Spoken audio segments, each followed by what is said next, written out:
Əziz birgələr, bu dəfə sizə həminki məkanda, həminki kütlə ilə yeni bir dərsimizin izahını çəkirik. Amma bu dərsimizin izahı önəmlidir. Nəyə görə önəmlidir? Çünki indiki zamana görə bu dərs öyrəniləsi dərsdir. Dərsimiz ümumiyyətlə Cənubi Azərbaycan 1917-20-ci illərdədir. Bu dərsin keçən izahını verəndə, dərs ümumiyyətlə bir şey əvvəlcədən demək istəyirəm ki, bu dərsdə təzə kitabla köhnə kitab arasında çox fərq yoxdur. Ümumiyyətlə bu dövrlərdə çox fərq yoxdur.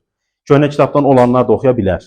Sadəcə təzə kitabdan oxuyanlar elə bir-iki şeydən daha az oxumuş olurlar. Köhnə kitabda çıxarılmış şeylər var. Onlardan az oxumuş olur. Köhnə kitabdan oxuyan dostlarımız daha çox məlumat oxumuş olurlar. Fərq bir dənə budur. Yəni başqa bir şey yoxdur. İndi biz Cənubi Azərbaycandan danışırıq. Lövhənin bu hissəsinə Cənubi Azərbaycanın xəritəsini yerləşdirəcəm. Müvəqqəti problemlərə görə hələ ki xəritəmiz yoxdur. İanə kampaniyasını başlatmaq istəyirəm, az qalıbdır. Hələ ki qoy biraz şeyliyim, o birisini yeyim qutarım, sonra pul qutaranda təzələnə başladarıq. Cənubi Azərbaycan dostlar, 1917-ci ildə ümumiyyətlə Qacar dövlətinin tərkibində idi. Qacar dövləti rəsmən 1796-dan 1925-ci ilə qədər hakimiyyətdə olmuşdu İranda. Yəni Qacar sülaləsi İranı idarə edən türk sülaləsi idi. Bunu birdən yadda saxlayırıq. Cənubi Azərbaycan 17-ci il gördüyünüz kimi 1-ci Dünya müharibəsinin gedişində baş verən hadisələrdən başlayır. Ümumiyyətlə biz keçən dərslərimizdə, indi sizin yadınıza gəlməz. Keçən dərslərimizdə demişdik ki, 17-ci ilin fevralında baş vermiş inqilabın ardınca hansı ki Çar Rusiyası parçalanır, Şimali Azərbaycanda yeni hərəkətlənmə baş verir.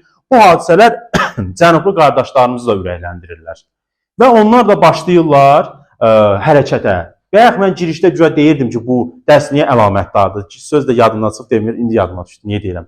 Çünki bu günlərdə əgər televizor işlədirsinizsə, yaxud telefonda ən azı ki, dərs oxumaqla məşğul olmursunuz, bütün gün belə edirsiniz. Yəqin ki, Cənubi Azərbaycanda hal-hazırda baş verən siyasi proseslərlə bağlı iki dənə nəsə post qabağınıza çıxıb. Hal-hazırda İran İslam Respublikası bir sarsıntı keçirir. İndi bilmirəm, bu sarsıntının axırı Cənubi Azərbaycanın müstəqilliyi olacaq yoxsa yox. Amma onu demək lazım ki, qardaşlar var. Cənubi Azərbaycandan onun həmyerlilərimiz səhifəni izləyir. Keçən dəfə biri yazmışdı, mən 32-lər tayfasındanam, mənə dənə zəhmət olmasa tarixi mənbə verin ki, mən öz tayfam haqqında. Bəli, buradan həmin həmvətənimizə ürək dolusu salamlar göndəririk.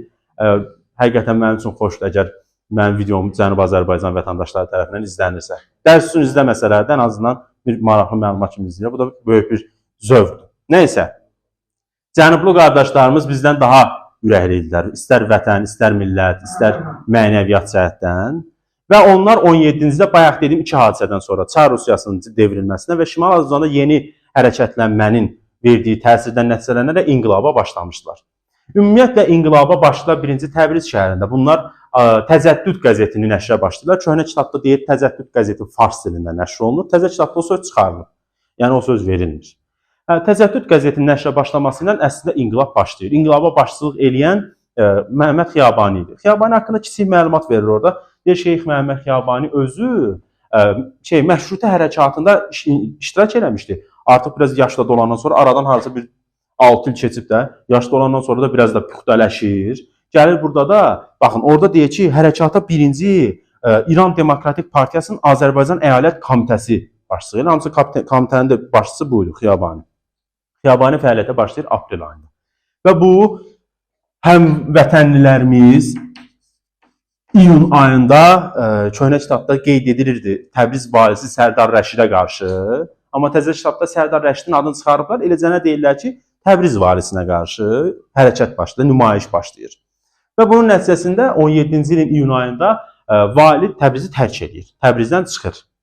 Və bundan sonra onlar məsələni biraz böyüdürlər, ciddiləşdirirlər. Məsələn 17-ci ilin avqust ayında. Görürsünüz dostlar, mən bura 17-ni başdan da qeyd edeyim. 1917-ni qeyd elədim. Onun ardınca isə ayları düzürəm. Və sizdən də xahiş edirəm, gələn dəfə mən sizdən ay soruşanda atışmaya başlayın. Atışmaya rahatlıqla başlaya bilərsiniz. İndi bu atışmanın avqust hissəsindəyik. Avqustda qərar verilir. Nə qərar verilir? 1. Azərbaycan Demokratik Firqəsi yaxud Partiyası. İkisi eyni anlayış. Biri farscadır firqə, biri partiya ingilis dilindən gələn bir şeydir. Demokratik Firqəsi yaranır. Firqənin başçısı Xiyabani olur. Və Azərbaycan, deməli, bu firqənin mərkəzi komitəsi yaranır. Gənə bu mərkəzi komitənin başçısı olur Xiyabani. Və bu hərəkatlanmanın nəticəsində ilin sonlarında, keçən köhnə kitablarda yazırdı dekabr ayında, təzə kitabda ancaq yazır sonlarında. Sonlarında onların yeni bir mərhələsi başlayır. Onlar Visuqi dövləyə qarşı qiyam qaldırırlar. Visuqi dövlə də İranın hökumət başçısı idi. Nəysə, Visuqi dövləyə qarşı qiyam qaldırırlar və axırda Visuqi dövlə də istefaya gedir. Nə oldu? Visuqi dövlə də istefaya gedir. Visuqi dövlənin istefasının nəticəsində hər yeni şeydən bunlar motivasiya alırlar. Uğur qazandıqsa sizdən fərqli olaraq görürlər ki, bunun ardı gələ bilər. Deməli, daha da dirəşirlər, daha da qabağa gedirlər. Bu dəmdə proseslər dəyişir. Ümumiyyətlə bir şeyi xatırlatma eləməliyəm ki, bu dərs səsində keçmişəm, keçəndə də sizə demişəm. Cənub Azərbaycan hardasa 1914-15-ci ilin yanvarından etibarən Sovet Rusiyasının tərkibinə keçir. Çar Rusiyasının. O dövrdə Çar Rusiyasıdır. Hardasa 17-ci ilin sonuna qədər, hansı ki oktyabr çevrilişinə qədər Çar Rusiyasının işğalında qalır Cənub Azərbaycan ərazisi. Ondan sonra o ki 18-ci ildə ingilislər işğal eləyir, Qədir. İngilislərin işğalından sonra Cənub Azərbaycanlılar biraz da hiddətlənir. Deyirlər ki, bir qutardı, indi biri başladı. İndi biz buna etiraz edirik ki, bunlar çıxsınlar buradan. İndi bu getdi, başqası gəldi. Və xüsusilə də əziz dostlar, 1919-un avqust ayında bu ingilislərlə Qacar hökuməti arasında bir saziş imzalanır. Bu sazişlə dolayısıyla deyir, Azərbaycan keçir ingilislərin nəzarətinə. Bu cəmaatı daha da əsəbləşdirir. Başa düşmürlər. Bu və yeni mərhələyə səbəb olur. Amma bir şey yadıma düşdü, onu deyim, üzr istəyərək bölürəm sözü. Hansı ki 17-ci ilin ortaları və yay ayı vardı. Orada bir cədvəl vardı, gözümün qabağına gəldi. O cədvəldə deyir ki, 17-ci ilin yayından sonra, hansı ki bununla bayaq dediyim iyun ayında o prosesi ürəkləndirir, genişləndirirlər, sonra avqustda partiyanı yaradılar. Orada deyir ki, birinci növbədə komissiyaları vardı bunların. O komissiyalar haqqında məlumat verir, cədvəlcinin onları öyrənmək lazımdır. Məsələn, ərzaq komissiyası, yoxsullar evidir, iyanə komissiyasıdır. Bunların hərəsinin məhəllə komissiyası, bunların hərəsinin öz funksiyası var idi. Funksiyalarını bir-bir öyrənmək lazımdır. Kim nə iş görür, onu qeyd eləmək lazımdır. 17-ci ilin bu dövründən sonra, yayından sonra bunlar işləri genişləndirərək Şimali Azərbaycanda, Bakıda Azərbaycan qəzetini nəşrə başladılar. Bu da bir. İkincisi, bir də orada vardı muxtariyyət tələbi. Bəli, Cənub Azərbaycan tarixində ilk dəfə muxtariyyət tələbi irəli sürülür. Keçmişəm sizə, amma bir də təkrar edirəm. Muxtariyyət nə deməkdir?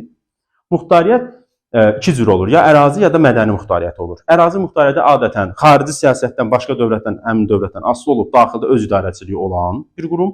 Mədəni muxtariyyət yaxud təhsil muxtariyyəti isə öz kitabın, məsələn, qəzetini, öz dilində təhsil almaq imkanları olan, amma xarici siyasətdən heç bir hüquqa malik olmayan bir qurum forması idi. Bu da istəyirlər, bunlar muxtariyyət uğrunda mübarizəyə başlayırlar.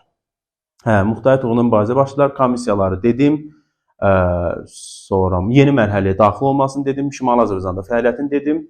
Keçirəm burada 19-dan sonraki prosesə. İndi bu 19-un avqustuna müqavilənin imzalanması dövründə, ümumiyyətlə burada 18-ci ildə orada sizə qeyd olunur Thomson, birinci Densterville'in gəlişi qeyd olunur, sonra Thomsonun gəlişi qeyd olunur. Densterville bura gələndə Ənzəlinin, Rəşdin və Bakının işğalı haqqında qərar qəbul olunmuşdu. Amma bir hissəsini işğal edir, Bakını gəlib işğal edə bilmir. Bunu AXC dərsində də o vaxt keçmişdik. Çoxdan təzənin söhbəti deyil. Qaçaqaçdan əvvəl. Gərək belə bir başlıq yazsın, zarafatsız. Qaçaqaçdan əvvəl. Nətərdir? Dəstəkləyirsən, əsas odur sən dəstəkləyirsən. İndi isə qaçaqaçdan sonraki proseslərdən danışıram. İndi gəlirik məsələnin 1920-ci ilində olmuş hadisələrlə. Sizdən bir dənə nəyə diqqət eləməyinizi istəyirəm. 20-ci ildə baş vermiş hadisələr iki yerə bölünür. Biri var milli hökumətə düşən hadisələr, biri var milli hökumətdən əvvəl baş vermiş hadisələr. Hansı ki 20-ci ilin aprelində deputatları həbs eləmək istəyir. Eynüldövlə, yenə yadıma düşdü. Eynüldövləni 17-ci ildə qovalamışlar. 17-ci ildə Eynüldövlə Təbrizi tərk eləmişdi. İndi gəlib burada Eynüldövlə deputatları həbs eləmək istəyir. Bunlar silahlı üsyana başlayırlar. 20-ci ilin aprelində. Bax, burada fərqli məqam var. Hərəkatın özü 17-də başlayır. Silahlı üsyan 20-ci ilin aprelində başlayır. Təbrizdə başlayır. Silahlı üsyan qan tökülmədən qalib gəlir. Məşrutə hərəkatı ilə eynidir bu. Orada 1907-də var, burada 1920-də var. Orada da qan tökülmədən Qacar qoşunları çıxır buradan silahlı üsyanın nəticəsində. Silahlı üsyana başçılıq eləmək üçün İİH, İctimai İdarə Heyəti yaradılır. İctimai İdarə Heyətinin başçısı yenə Xiyabani olur. Burada bir dənə adam işləsiniz, bizimkilərdən o da Xiyabani. silahlı üsyan yaranır, amma bu milli hökumətə düşmür. Buna da diqqət edirsiniz. Bəs milli hökumət nə zaman yaranır? 1920-ci ilin iyununda. Yenə Xiyabanın başçılığı altında milli hökumət yaranır. Buracan baş vermiş hadisələrin heç biri milli hökumətə düşmür. Yəni sizə deyə bilər ki, Xiyabanın başçılığı altında milli hökumətin fəaliyyətinə aiddir. Buracan dediyim hadisələrin heç birini götürmürsünüz. Buradan sonra nələri götürürsünüz? İndi onu sizə sıralayacağım. O da elə belə diqqətli məsələ olmalıdır. Boş-boşuna yanaşmamalısınız. Bu milli hökumətin fəaliyyəti iki hissəyə bölünür. Hissənin birincisi odur ki, həyata keçirdiyi tədbirlər. Hissənin ikincisi odur planlaşdırdığı tədbirlər. Bax, mən bunu belə bu formada deyirəmsə, deməli bu hansısa bir testdə var və gün gələr qismət olsa, dəvənin quyruğu yerə dəysə, həmin testi mən sizə verərəm, işləyərsiniz. Gün gəlsə, qismət olsa. Ən azından indidən deyək. Məsələn, bu deməli hökumətin əsas fəaliyyət istiqaməti olur ki, məsələn, nazirliklər falan yaradılır, ondan sonra ordu yaradılır, jandarm dəstələr, onların da əsasını jandarm dəstələri təşkil edirdi, kəndlərdən ibarət ordu yaradılır. Sonra bu şəkər fabrikinin açılması haqqında qərar verilir ki, açılsın, planlaşdırılır açılması. Burada əsas ifadə onsuz da kitabınızda da o şəkildə yazılıb. Planlaşdırılma ifadəsi var. Altından bir dənə qara xətt çəkiblər ki, bu həyata keçirilməyib, planlaşdırılıb. İndi qismət olmuyubdu. Məsələn, onun içində nə var? Şəhər əncümənlərinə seçkilərin keçirilməsi var. Onun içində pul islahatının keçirilməsi, Milli Bankın fəaliyyətə başlaması, şəkər zavodunun fəaliyyətə başlaması. Bunlar planlaşdırıldı, amma olmadı. Olmadı, təkrar deyirəm. Şəkər zavodunda dedim, amma burada xalça zavodu açıldı, bəli. Xalça zavodu Təbrizdə açılmışdı. Sonra qızlar üçün məktəblər açılmışdı. Cənubi Azərbaycan tarixində bir böyük yenilik idi bu. Qızlar üçün bu qacarlarda da səs doğurmuşdu.